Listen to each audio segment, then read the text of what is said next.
Hello friends, welcome back to my YouTube channel.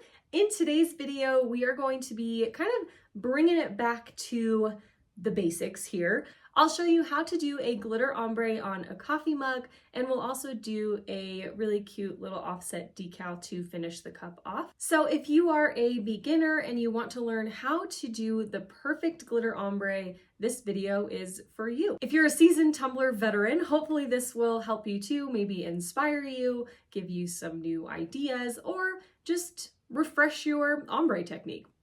Either way, I really hope you guys enjoy the video. I had a lot of fun making this tumbler. It is always super hard for me to keep things simple, but sometimes the simple tumblers are the best ones. So I really love how this turned out, and I hope that you like it too. If you do enjoy the video, make sure you hit the thumbs up button down below and subscribe to my channel so you don't miss any of my new videos. I upload brand new tumbler tutorials every Tuesday and Saturday. Okay, I think that's it. I really hope you guys enjoy the video. Let's go.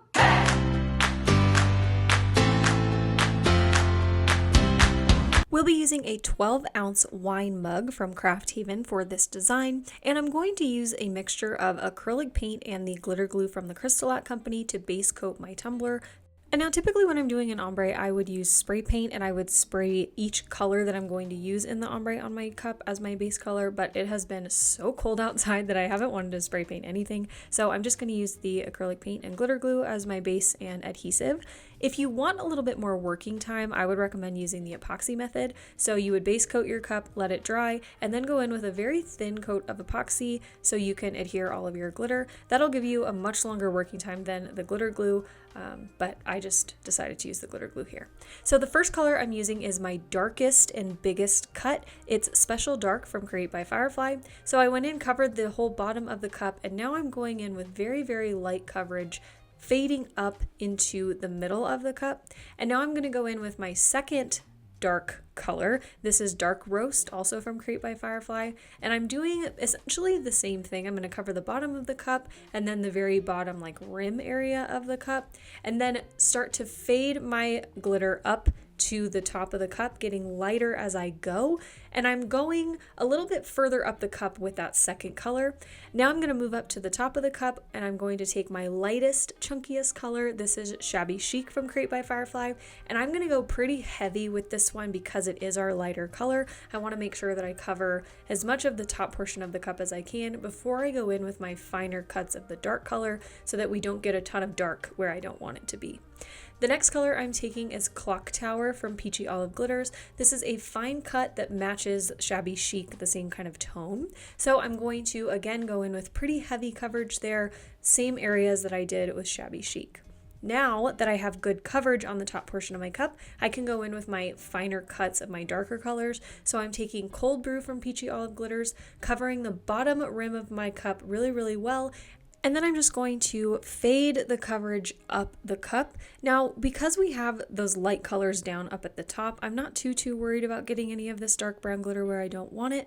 By the time you get to your fine cuts, you're really just improving the blend. You should have pretty solid coverage from your chunkies and your finer cuts. But when you get to the extra fine, all you're doing is building the blend. So I went in with PEACHY, which is the finest cut I'm using for the top portion of our cup. I've faded that down, and now I'm going in with my darkest brown color, which is Espresso from Create by Firefly. Can you see the coffee theme here? Espresso, Dark Roast, Cold Brew. I picked all of my coffee named glitters because I felt like they would go well with this. So anyway, I'm going to basically just go ham with this glitter. I'm covering all of the brown sections, and then I'm really bringing that dark brown up into my lighter color to help build the blend. Again, with these extra fines, that's all you're doing is building your blend. Then I'm going in again with PEACHY to do the exact same thing. I'm just covering that middle section and then fading it downward into the dark brown. So once I was done applying my glitter, you can go back and forth with your coats as much as you want until you're happy with your blend. I added 2 coats of epoxy to my cup. I did not seal the glitter. When I applied my epoxy, I just kind of improved the blend a little bit, working from the top down, fading that lighter glitter into the dark just a little bit more. So after my 2 coats of epoxy were cured, I was ready to move right into my decal. I didn't have to do much sanding on this tumbler. I did sand down the handle a little bit as well as the top rim, but after those 2 coats, we were pretty solid. Each coat was maybe about 15 to 20 milliliters. So now I'm going to go in with my decal. Before I apply this, I am going to show you how to create an offset in Silhouette Studio. I get a lot of questions about this, so I'm going to show you now. I got this SVG on Etsy. I will have it linked down below in the description box. Just keep in mind though, this is not a commercial use file, so if you want to sell tumblers that have this SVG on them, you need to buy the commercial license from this seller. This mug is just for me, so I just bought the SVG. So to create the offset, I'm going to bring my SVG into Silhouette Studio, and then up at the top right hand corner there is a little star with an outline around it. That is the offset button. So you're going to select your SVG, hit the offset button, and then the offset panel will pop up, and you can just type in the size of your offset. I usually do between 0.045 and 0.06, just depending on the SVG itself, what I think looks the best. In this case, I used a 0.05. Once I liked it, I hit apply, and that will create the offset. I highlight all of those elements and right click, and then hit make compound path. Then it attaches everything, and you have basically an SVG of your offset. Then I like to go in, and when you double click on your compound path, it will highlight all of the cut lines in the file, and I like to go in and just delete any of those that are too small that would be difficult to cut. It just makes the SVG look cleaner when you cut it. So then I'm going to highlight both the regular SVG and the offset, make sure that they are centered, and then resize them to fit my tumbler. For the 12-ounce wine mugs, I usually do about 3.5 to 4 inches high, just depending on the width also. I don't want to go any wider than like 3.5 inches-ish. Then I'm going to separate them and cut them out. I cut the offset out of regular brown Oracal 651 vinyl, and as you can see, I cut away all of the backing from around the edges of the decal, and now I'm going to apply my transfer tape. And then to make this a little bit easier to apply to my curved mug, I'm going to cut little slits in between each word on both sides, because then I can kind of mold the words around the curve of the mug, and I won't have to worry about any creasing or crinkling or, these words going where I don't want them to go essentially. This just makes it a whole lot easier to apply your decals to a curved surface. So now I'm going to remove all of my backing and apply my decal here. I'm just kind of holding it, centering it where I think it looks good. I'm going to start by smoothing it out from the middle, and then I'm going to take each of those little flaps that I have and lay them down piece by piece, making sure that they are lying flat and that they're not wrinkled or crinkled.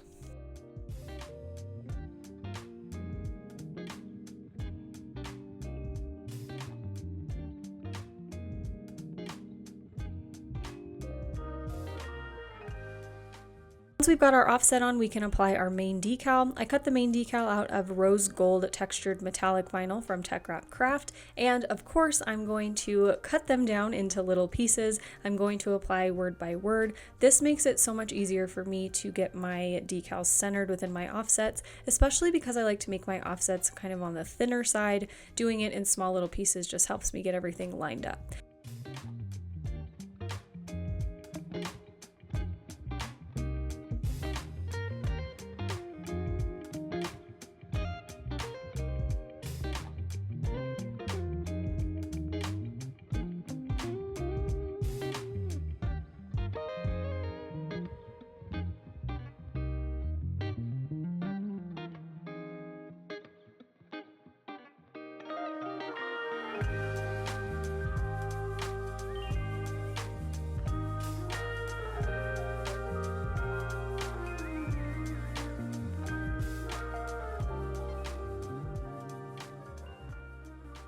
Once I had my decal down, I went in with 2 final coats of epoxy, and once those were cured, this mug is all finished. I really love how this turned out. I was in the market for a new coffee mug, and I am really happy that this one is mine. I hope this video was helpful for you. If it was, make sure you hit the thumbs up button down below, subscribe to my channel if you're not already, and I will see you guys in my next video. Thank you so much for watching. I appreciate you. You are the best. Okay, love you. Bye.